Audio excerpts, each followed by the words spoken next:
बताएंगे तुमसे अपना दुख दर्द, पर तुमने तो इतना भी नहीं पूछा कि खामोश क्यों। दिन भर राही दे जाने गोरिया, रतिया में नींद न आवे। जहिया से गईलो जान तू ससुरावा, याद बड़ी तड़पाए हो।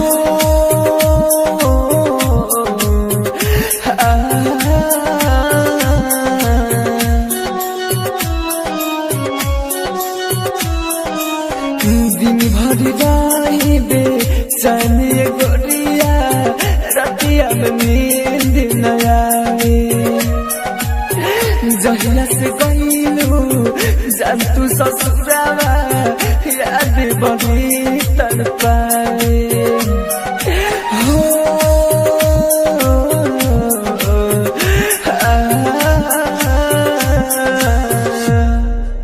Mix by AG recording studio.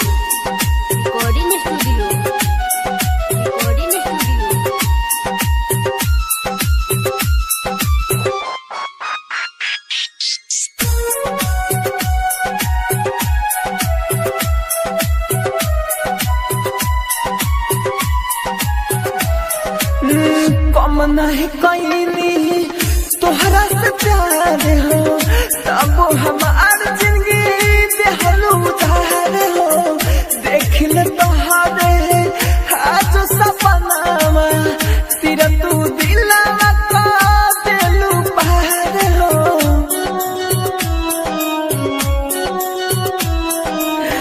लोगवा हमके पागल कहेला, केहू न कुछ समझावे। जहिया से गईलो जान तू ससुरावा, याद बड़ी तड़पावे।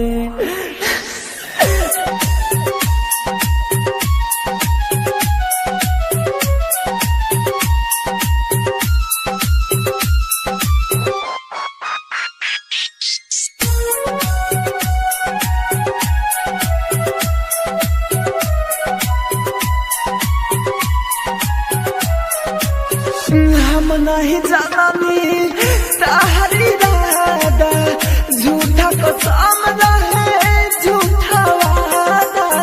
ताहर रतिया भइल रंगीन हो, राहुल के जिंदगी रहबन सादा।